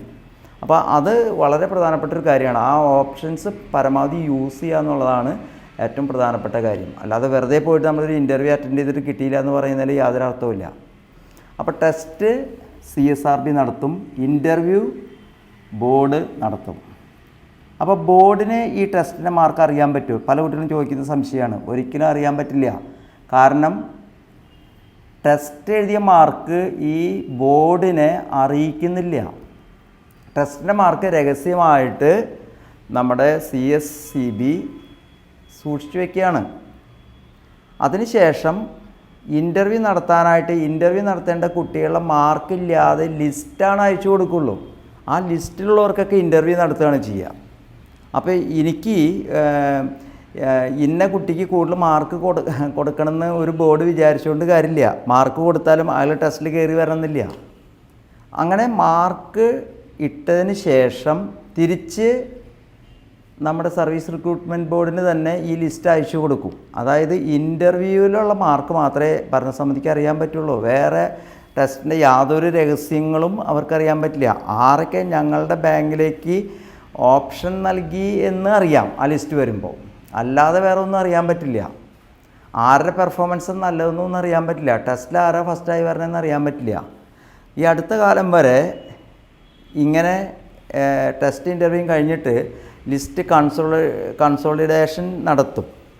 അതിനുശേഷം അപ്പോയിൻമെൻ്റ് ഓർഡർ കൊടുക്കുക, ഭരണസമിതിയായിരുന്നു. ഏകദേശം 2 മാസം മുമ്പ് അത് ഗവൺമെൻറ് എടുത്ത് കളഞ്ഞു.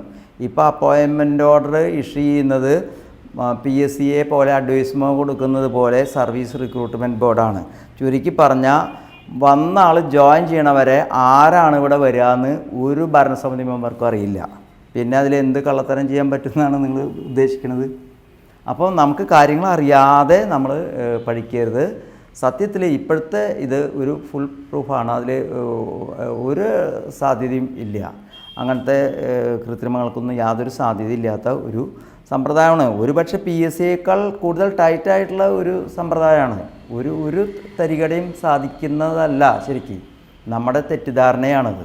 അത് ആദ്യം തന്നെ നമ്മൾ ഈ കോച്ചിങ് ക്ലാസ്സിൽ പങ്കെടുക്കുന്ന കുട്ടികൾ മനസ്സിലാക്കേണ്ട കാര്യമാണ്. ഞങ്ങളുടെ ആത്മവിശ്വാസം വർദ്ധിക്കുന്നതിന് അത് ഉപകരിക്കുമെന്ന് ഞാൻ തീർച്ചയായും വിശ്വസിക്കുന്നു. അങ്ങനെ ഈ പറയുന്നത് പോലെ അപ്പോയിൻമെൻ്റ് ഓർഡർ അവിടെ നിന്ന് വരും. ബോർഡ് നിങ്ങൾക്ക് അറിയിപ്പ് നൽകും. നിങ്ങൾ നിശ്ചിത ദിവസം പറഞ്ഞിട്ടുണ്ടായിരിക്കും. ആ ദിവസത്തിനകം നിങ്ങൾ ജോയിൻ ചെയ്യണം. ഏതെങ്കിലും കാരണവശാൽ ഒന്നിലധികം സ്ഥലങ്ങളിൽ നിന്ന് നമുക്ക് കിട്ടിയിട്ടുണ്ടെങ്കിൽ നമുക്ക് ഇഷ്ടമുള്ളത് ചൂസ് ചെയ്യാം. തന്നെയല്ല, വെയിറ്റ് ചെയ്യാനായിട്ട് നമുക്ക് റിക്വസ്റ്റ് കൊടുക്കാം. ഞാൻ ഇങ്ങനെ വേറെ ഇൻ്റർവ്യൂ കഴിഞ്ഞിരിക്കുന്നുണ്ട്, അതുകൊണ്ട് അല്ലെങ്കിൽ ഇന്ന കാരണം കൊണ്ട് എനിക്ക് 10 ദിവസം അധികം തരണം എന്ന് പറഞ്ഞാൽ അതൊക്കെ സാമാന്യ മര്യാദ അനുസരിച്ച് തരണം. അല്ലാതെ ഏകപക്ഷീയമായിട്ടൊരു കാര്യമൊന്നും ഭരണസമിതിക്ക് ചെയ്യാനായിട്ട് ഇവിടെ വകുപ്പില്ല, അതിന് സാധിക്കില്ല. അപ്പോൾ ഇത് വളരെ ഇതായിട്ട് നിങ്ങൾ മനസ്സിലാക്കേണ്ട ഒരു കാര്യമാണ്. ടെസ്റ്റും ഇൻ്റർവ്യൂവും വളരെ കൃത്യമായിട്ടാണ് നടക്കുന്നത്.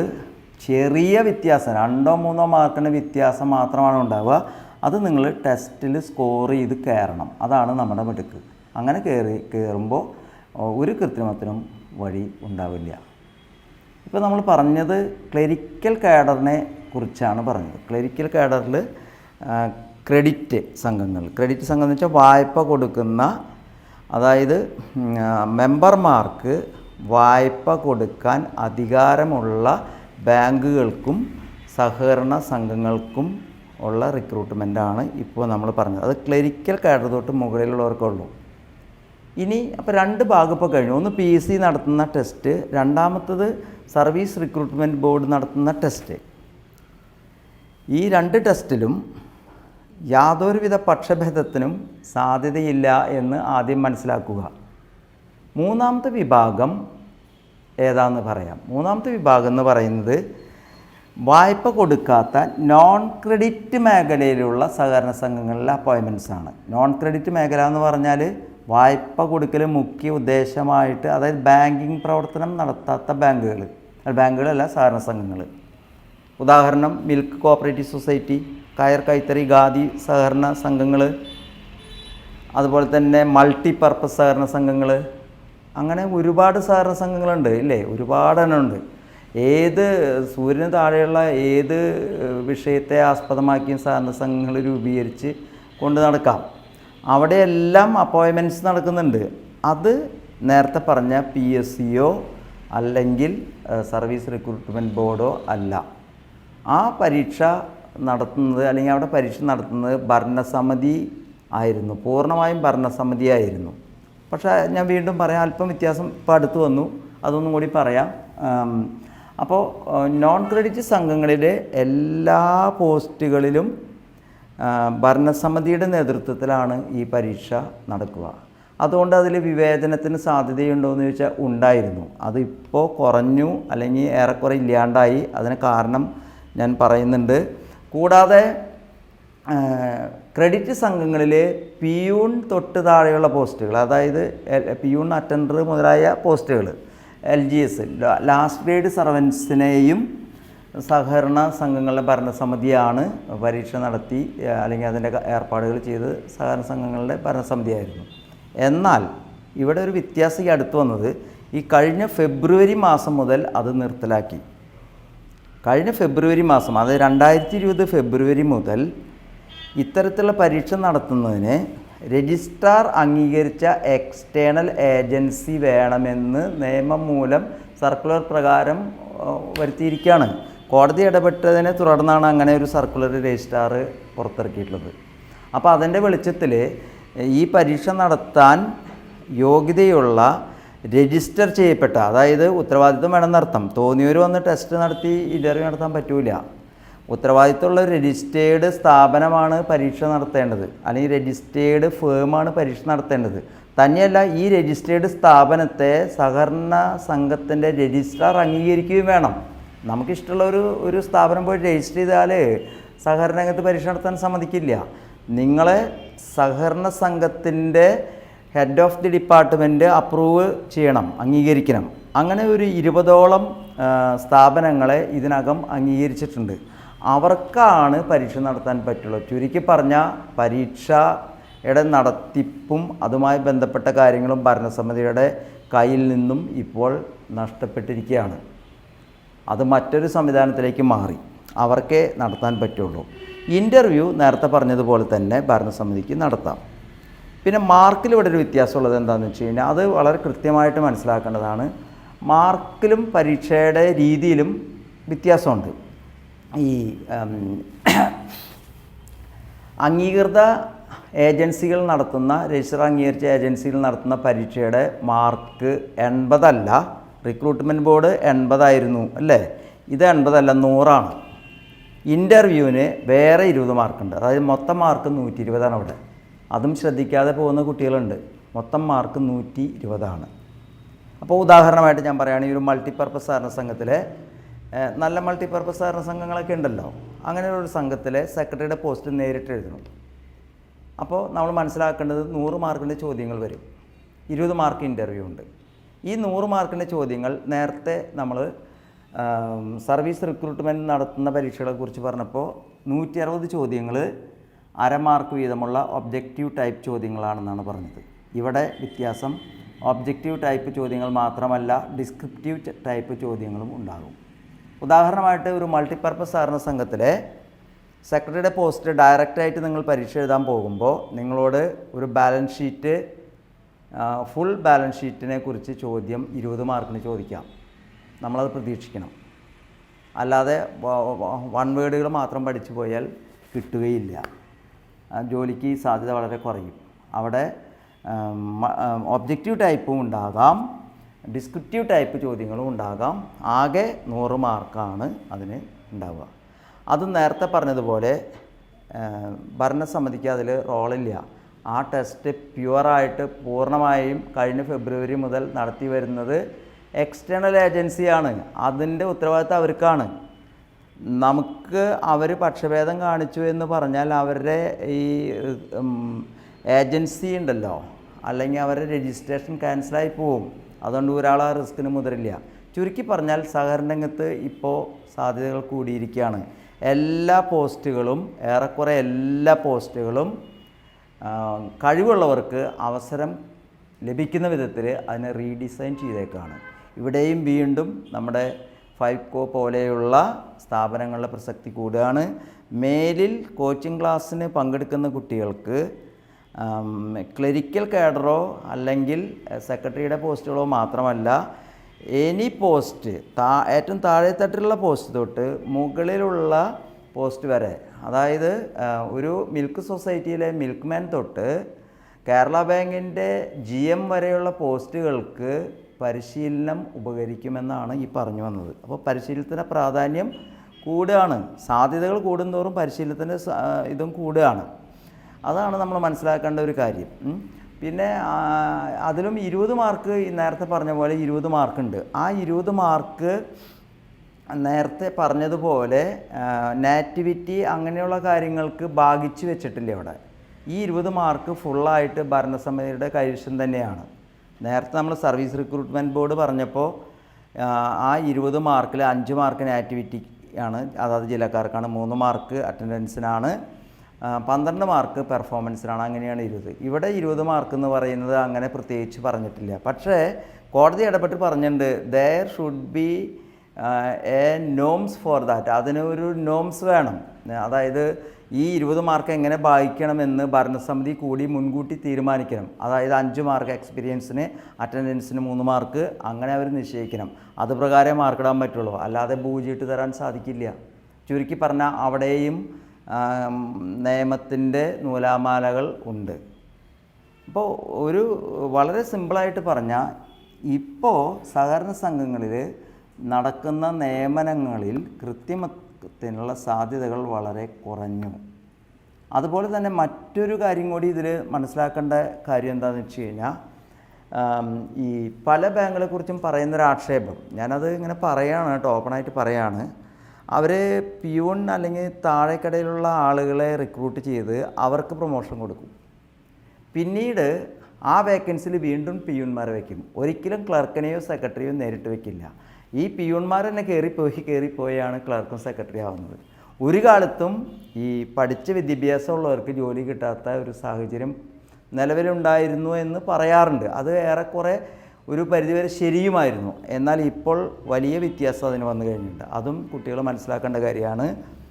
ഒരാളെ പിയൂണായിട്ട് നിയമിച്ചിട്ട് അയാൾക്ക് പ്രൊമോഷൻ കൊടുത്താൽ 4 ആളെ ഡയറക്റ്റ് എടുക്കാതെ മറ്റൊരാൾക്ക് പ്രൊമോഷൻ കൊടുക്കാൻ പറ്റില്ല.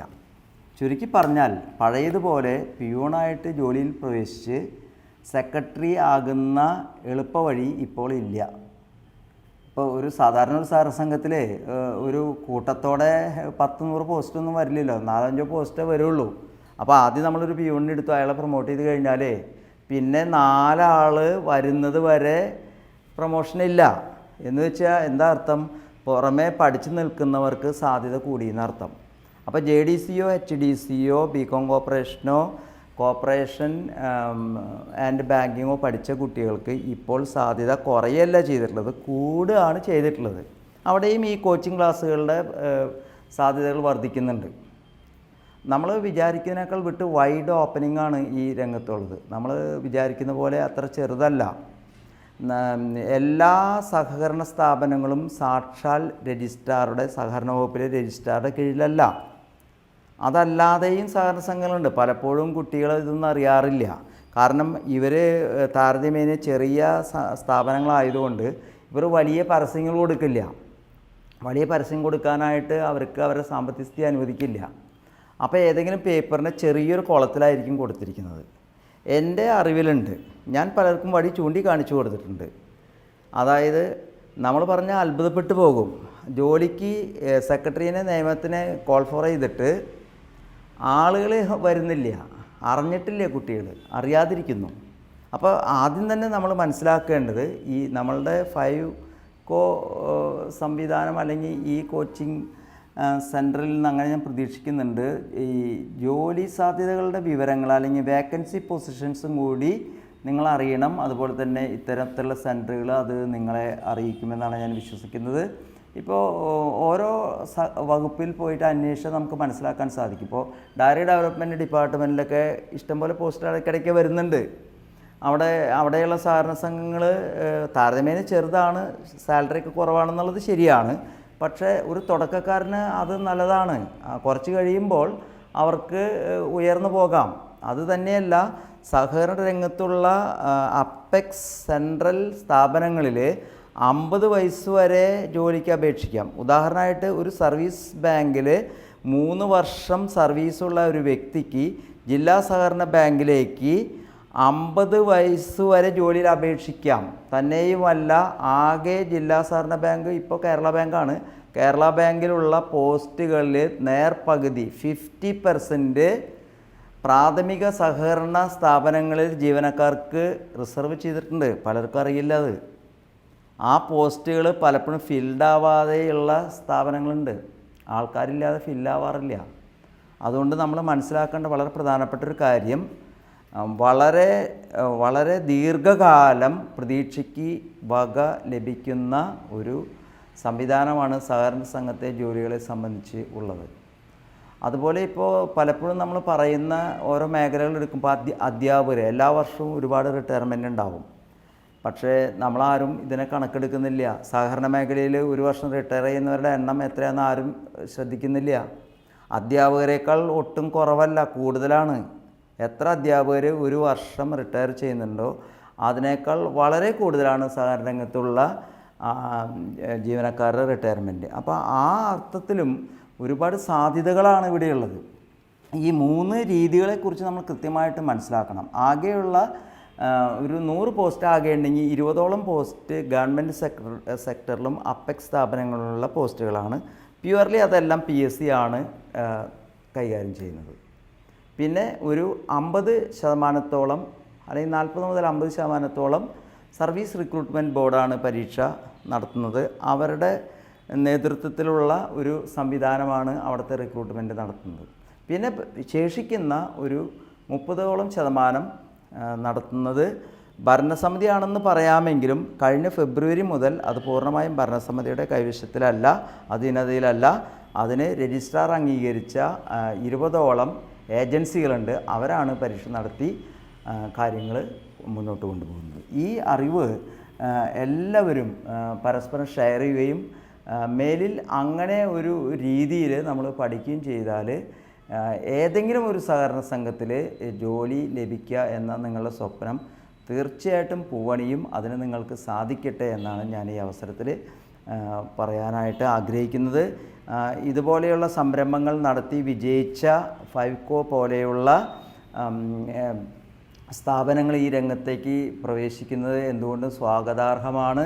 നല്ല ഒരു പരിശീലനം അവരിൽ നിന്ന് നമുക്ക് പ്രതീക്ഷിക്കാം. നിങ്ങൾക്ക് പ്രതീക്ഷിക്കാം. വളരെ പ്രഗത്ഭരായ അധ്യാപകരാണ്. ദീർഘകാലം 30ഉം അതിലധികവും വർഷമൊക്കെ സഹകരണ വകുപ്പിലും സഹകരണ കോളേജിലൊക്കെ പഠിപ്പിച്ച് പരിചയമുള്ള അധ്യാപകരാണ് നിങ്ങളെ അതിനായിട്ട് ഒരുക്കുന്നത്. വളരെ ആത്മവിശ്വാസത്തോടു കൂടി നിങ്ങൾക്ക് ക്ലാസ്സുകളിൽ പങ്കെടുക്കാമെന്ന് ഞാൻ നിങ്ങൾക്ക് വാക്ക് തരികയാണ്. യാതൊരു പ്രയാസവും ഉണ്ടാവില്ല. മോക്ക് ഇൻ്റർവ്യൂവും ടെസ്റ്റുകളും ഇഷ്ടം പോലെ നടത്തും. ക്ലാസ്സുകൾ മാത്രമായിരിക്കില്ല. ഇഷ്ടം പോലെ ചോദ്യങ്ങൾ നിങ്ങൾക്ക് തരും. പ്രീവിയസ് ക്വസ്റ്റ്യൻ പേപ്പറുകൾ, വരാൻ സാധ്യതയുള്ള ചോദ്യങ്ങൾ, പിന്നെ ഈ പറഞ്ഞ പോലെ മോക്ക് ഇൻ്റർവ്യൂ ഒക്കെ നടത്തിയാൽ തീർച്ചയായിട്ടും നിങ്ങൾക്കത് ഉപകരിക്കും. തന്നെയല്ല, സഹകരണ രംഗത്തുള്ള ഈ പരിശീലന കളരി വേറെയും ചില പോസ്റ്റുകളിലേക്ക് നിങ്ങൾക്ക് ജോലിക്ക് സാധ്യതയുണ്ട്. ഞാൻ 1-2 ഉദാഹരണങ്ങൾ പറയാം. റിസർവ് ബാങ്കിലെ ജോലിക്ക് ഈ സഹകരണ രംഗവുമായിട്ട് ബന്ധമുണ്ടോ എന്ന് ചോദിച്ചാൽ, എൻ്റെ ഒരു ശിഷ്യന് റിസർവ് ബാങ്കിൽ ജോലി കിട്ടിയിട്ടുണ്ട്. അദ്ദേഹം ചോദിച്ചു, ഈ പരീക്ഷ എഴുതിയാൽ എനിക്ക് കിട്ടുമോ? അപ്പം ഞാൻ പറഞ്ഞു, അതെ, തനക്ക് കിട്ടില്ല എന്ന് താൻ മുൻകൂട്ടി അങ്ങനെ പറയരുത്. റിസർവ് ബാങ്കിൻ്റെ പരീക്ഷയ്ക്ക് ക്ലറിക്കൽ കാഡറിലേക്ക് ആളെ എടുക്കുമ്പോൾ ചോദ്യം ചോദിക്കുന്നത് ബാങ്കിങ് എന്ന് പറയുന്ന വിഷയത്തിൽ നിന്ന് മാത്രമാണ്. പലർക്കും അറിയില്ല. നമ്മുടെ കുട്ടികൾ എഴുതാറില്ലേ പരീക്ഷ? ബാങ്കിങ് എന്ന് പറയുന്ന ഒരൊറ്റ സബ്ജക്റ്റ് നല്ല രീതിയിൽ പഠിച്ചു പോയ ഒരു കുട്ടിക്ക് അതിൽ ഒരു പക്ഷേ സെലക്ഷൻ കിട്ടിയേക്കാം. ഇനി രണ്ടാമത് ഞാൻ ഒരെണ്ണം പറഞ്ഞുതരാം.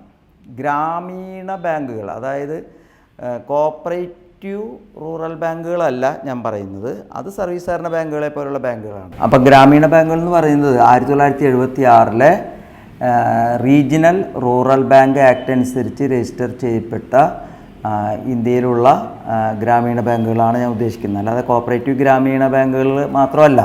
കോപ്പറേറ്റീവ് ഗ്രാമീണ ബാങ്കുകൾ എന്ന് പറയുന്നത് സർവീസ് സഹകരണ ബാങ്കുകളെ പോലുള്ള ബാങ്കുകളാണ്. അതല്ല, ഇത് റീജിയണൽ റൂറൽ ബാങ്ക് ആക്ട് എന്ന് പറയുന്നതിൻ്റെ കീഴിൽ രജിസ്റ്റർ ചെയ്യപ്പെട്ടിട്ടുള്ള ബാങ്കുകളാണ്. കേരളത്തിൽ അത് 2 ബാങ്കുകളുണ്ടായിരുന്നു. സൗത്ത് മലബാർ ഗ്രാമീണ ബാങ്കും നോർത്ത് മലബാർ ഗ്രാമീണ ബാങ്കും. അത് രണ്ടും കൂടി അമാൽഗമേറ്റ് ചെയ്ത് കൂട്ടിയോജിപ്പിച്ച് കേരള ഗ്രാമീണ ബാങ്ക് എന്ന് പറയുന്ന ബാങ്കായിട്ടാണ് ഇപ്പോൾ പ്രവർത്തിക്കുന്നത്. അവരുടെ പരീക്ഷകളുടെ ടെസ്റ്റ് നടത്തിയതിൻ്റെ ക്വസ്റ്റ്യൻ പേപ്പർ നിങ്ങൾ ശ്രദ്ധിച്ചിട്ടുണ്ടെങ്കിൽ മനസ്സിലാവും. നമ്മൾ പഠിക്കുന്ന അതേ കാര്യങ്ങളാണ്. അതായത് ഗ്രാമീണ ബാങ്കിന് ടെസ്റ്റ് എഴുതാൻ പോകുന്നൊരു കുട്ടിക്ക് നമ്മുടെ കോച്ചിങ് ക്ലാസ് ഉപകരിക്കും. ഒരുപക്ഷെ കിട്ടിയേക്കാം. അപ്പോൾ അങ്ങനെയുള്ള സാധ്യതകൾ റിസർവ് ബാങ്കിൻ്റെ ടെസ്റ്റിനുണ്ട്, ഗ്രാമീൺ ബാങ്കിൻ്റെ ടെസ്റ്റിനുണ്ട്, അതുപോലെ തന്നെ നബാർഡിൻ്റെ ടെസ്റ്റുകൾക്കുണ്ട്. നബാർഡിൻ്റെ ടെസ്റ്റും ഏറെക്കുറെ ഇതേപോലെ തന്നെയാണ്. ഇതേ സബ്ജക്റ്റുകളാണ് അവിടെ ചോദിക്കുന്നത്. അപ്പം നബാർഡിലോ ഒരുപക്ഷെ റിസർവ് ബാങ്കിലോ ഗ്രാമീണ ബാങ്കുകളിലോ നമ്മുടെ വില്ലേജ് എക്സ്റ്റൻഷൻ ഓഫീസർ എന്ന് പറയുന്ന ഗ്രാമസേവകൻ എന്ന് പറയുന്ന പോസ്റ്റിലേക്ക് അപേക്ഷിക്കുമ്പോഴോ ഒക്കെ ഈ സിലബസുമായി ബന്ധമുള്ളത് കൊണ്ട് നമുക്ക് ജോലി സാധ്യതകൾ കൂടുന്നു എന്നും കൂടി ഈ പരിശീലനത്തിൻ്റെ പ്രത്യേകതയാണ്. അപ്പോൾ ആ ഒരു അർത്ഥത്തിലെടുക്കുമ്പോൾ ഇതൊരു നല്ല ഒരു കോച്ചിങ് തന്നെയാണ്. നമുക്ക് അത്യുത്സാഹം ഉണ്ടെങ്കിൽ ഏതെങ്കിലും ഒരു ഈ മേൽപ്പറഞ്ഞ വിഭാഗങ്ങളിൽ ഏതെങ്കിലും ഒരു ഇവിടെ കയറിക്കൂടാൻ തീർച്ചയായിട്ടും സാധ്യതയുണ്ട്. അതിനായിട്ട് നിങ്ങൾക്ക് കഴിയട്ടെ എന്ന് ഞാൻ ഈ അവസരത്തിൽ ആശംസിക്കുകയാണ്. എല്ലാവർക്കും എൻ്റെ നന്ദിയും കടപ്പാടും നമസ്കാരവും പറയുന്നു. ഓക്കെ.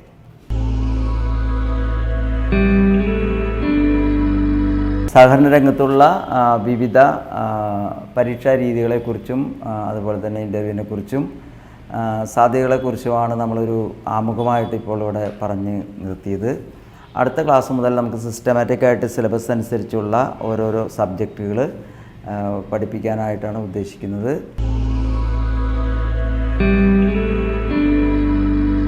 സുഹൃത്തുക്കളെ, ഫൈക്കോ അക്കാദമിയുടെ ആദ്യ ക്ലാസ് ഇവിടെ അവസാനിക്കുകയാണ്.